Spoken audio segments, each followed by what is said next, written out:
This 2023 Axios study surveyed 19,000 parents with children aged 1 to 5 and found that 50% of those children aren't eating even one veggie on a daily basis. That number is up from 2 years prior when they did a similar study.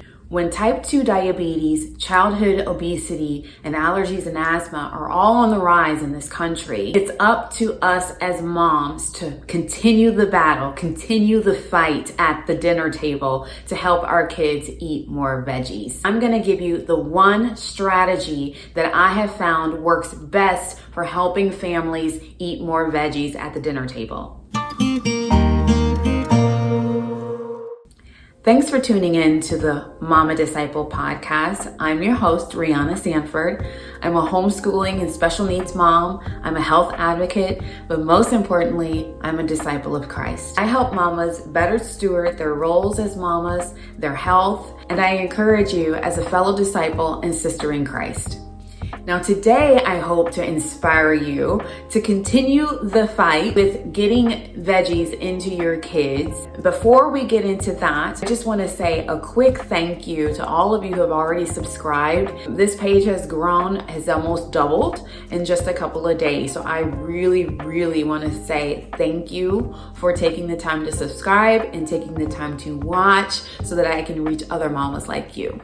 So over the last decade or so, I have worked with dozens and dozens of families, helping mamas to get more fruits and veggies into their children. And it has been such fulfilling work to watch mamas help their families take their health back. One of the biggest issues that mamas have is at the dinner table, getting them to eat veggies. While yes, I have helped many mamas with their families' nutrition, there's no trial like the trial in your own home. And we had our own picky eater in our house.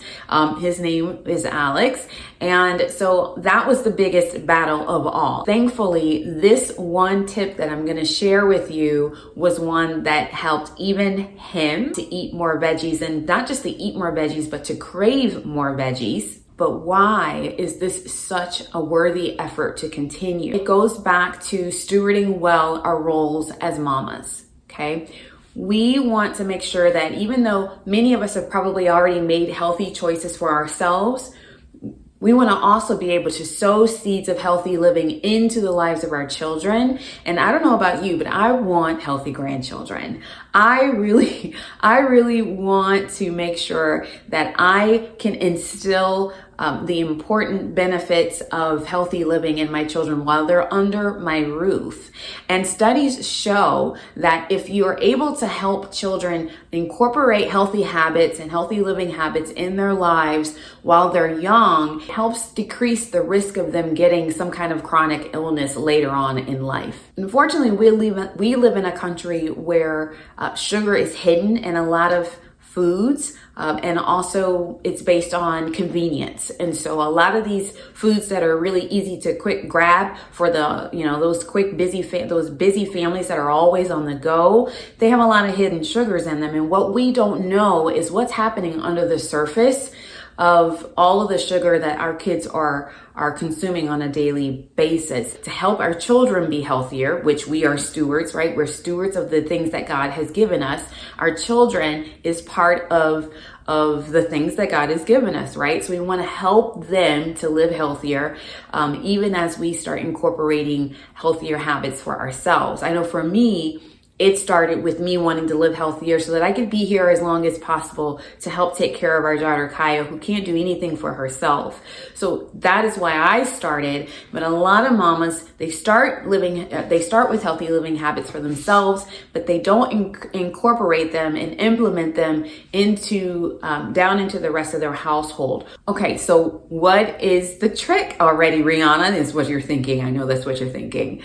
Okay, so the trick is hide the veggies. Hide the veggies. There are lots of things that you can hide veggies in. You can puree things like carrots and zucchini, and you can hide that puree in with a spaghetti sauce, for example, or a pizza sauce. Every kid likes pizza, right?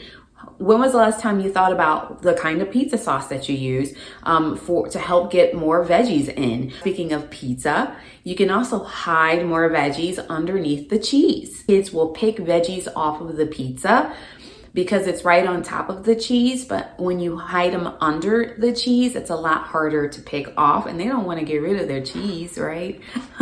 So that's one way that you can hide them. Another way is by using things like kale and spinach in yummy smoothies. This is one thing that we have really loved in our house, is to make smoothies on a regular basis.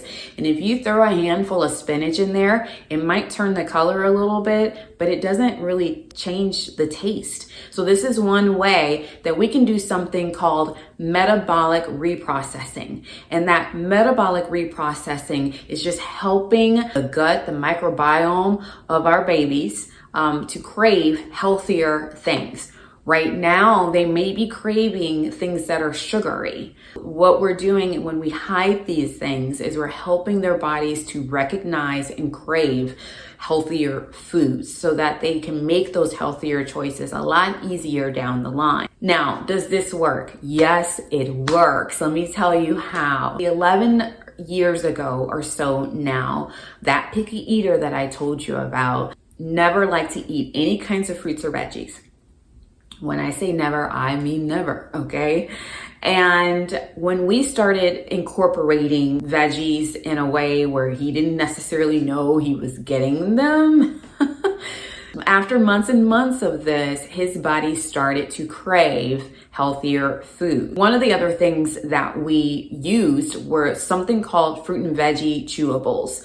I'll leave in the description how to get your hands on these fruit and veggie chews, but this was revolutionary for us because this was something that he could eat every single day, even if I couldn't get any other veggies in for whatever reason. And this had loads and loads of raw fruit and veggie sources in it. That to me has been one of the game changers in our family's level of nutrition, especially when the kids were younger, were these fruit and veggie chews. So make sure you look in the description for a link to how to get your hands on some of those. So where else can you hide veggies? Have you ever thought about the veggies that you can put in soups, or the veggies that you can make a soup into, or make into a soup? Things like squash soup or tomato soup. A lot of these things, they can puree real nicely, and with all the seasonings and other things that are in the soup, kids don't really mind the veggies in there too much. So whether it's carrots or celery or peppers or whatever the case may be, throw it in a soup or make a soup out of it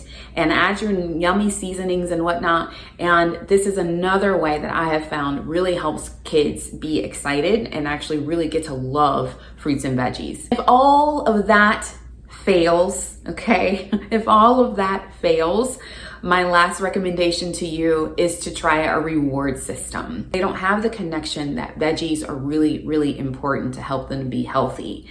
And they don't understand the significance of that. They don't know the why. They don't know anything about the study, right? A lot of those diseases and whatnot that children that are on the rise in children today are because there's a lack of nutrition in the average kid's diet. It's really difficult for them to understand that.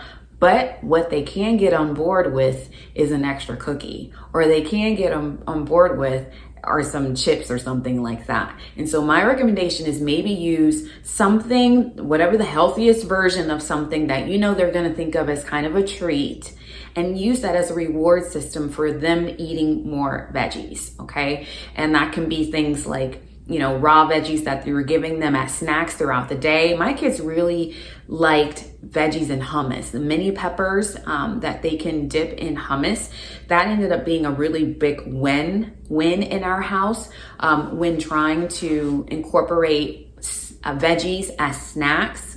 But if you have something on the side that you can give as reward, something that's gonna be compromising, okay? It's not gonna be the healthiest thing, but it's not gonna be the worst thing for them either. But it's something that they can think of, that they think of as a treat. Find whatever that is and use that as a reward system to help them make a regular choice for eating those veggies on a normal basis. Okay, so in the comments, I want you to comment about what thing you're going to try. If you think that this hiding veggies into sauces or in soups or smoothies or whatever the strategy that you're going to try, I want you to put that in the comments. And I want you guys to remember that we're all trying to do a little bit better. We're all in a different place on our journey with healthy living. This is a no judgment circle. I want you to be authentic and genuine, and share with us what you're going to try in your home. If you have any tips yourself of how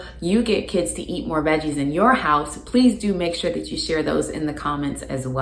So I want to thank you so much for tuning in today. I'm always just so grateful that you choose to spend a little bit of time with me. There's so many other channels that you could invest your time in. So thank you very much. I hope you'll join me next time on the Mama Disciple podcast, where we'll talk about healthy living, stewarding your roles as mamas, and discipleship. Bye for now.